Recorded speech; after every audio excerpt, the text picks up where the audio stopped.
We shouldn't be looking for heroes, we should be looking for good ideas.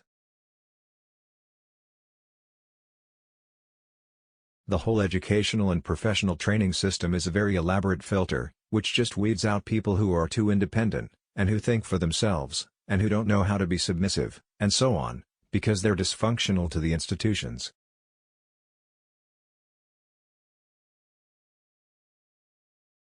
The smart way to keep people passive and obedient is to strictly limit the spectrum of acceptable opinion, but allow a very lively debate within that spectrum.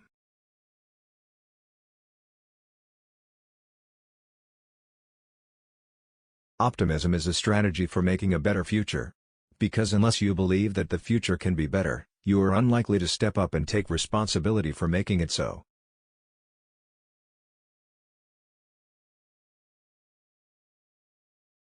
All over the place, from the popular culture to the propaganda system, there is constant pressure to make people feel that they are helpless, that the only role they can have is to ratify decisions and to consume.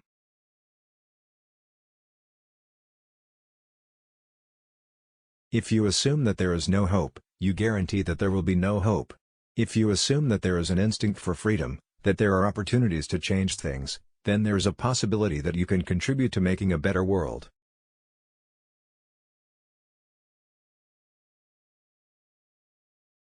Either you repeat the same conventional doctrines that everybody else is saying, or else you say something which in fact is true, and it will sound like it's from Neptune.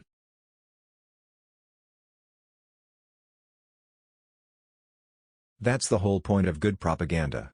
You want to create a slogan that nobody's going to be against, and everybody's going to be for. Nobody knows what it means, because it doesn't mean anything.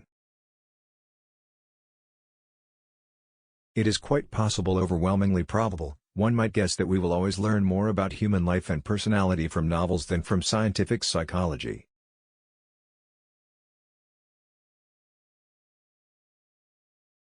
Neoliberal democracy. Instead of citizens, it produces consumers. Instead of communities, it produces shopping malls. The net result is an atomized society of disengaged individuals who feel demoralized and socially powerless. In sum, neoliberalism is the immediate and foremost enemy of genuine participatory democracy, not just in the United States but across the planet, and will be for the foreseeable future.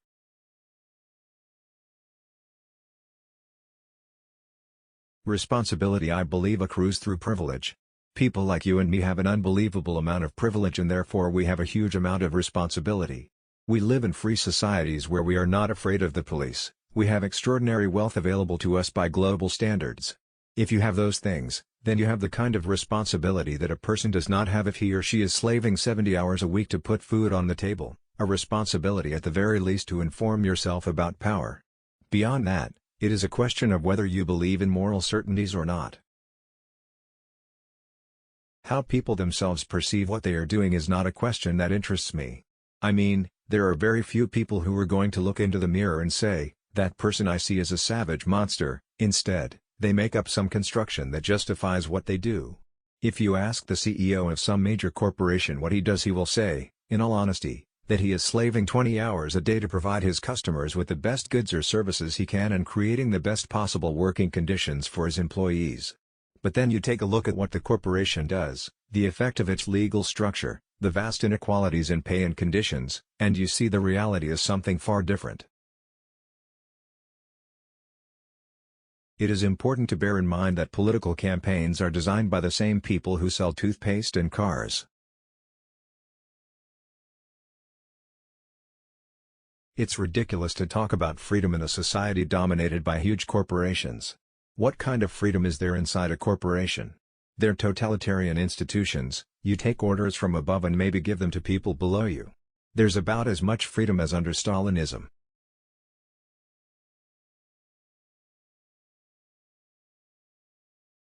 Most problems of teaching are not problems of growth but helping cultivate growth. As far as I know, and this is only from personal experience in teaching, I think about 90% of the problem in teaching, or maybe 98%, is just to help the students get interested. Or what it usually amounts to is to not prevent them from being interested. Typically they come in interested, and the process of education is a way of driving that defect out of their minds. But if children's normal interest is maintained or even aroused, They can do all kinds of things in ways we don't understand.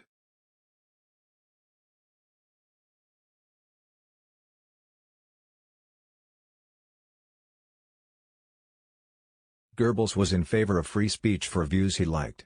So was Stalin. If you're really in favor of free speech, then you're in favor of freedom of speech for precisely the views you despise. Otherwise, you're not in favor of free speech.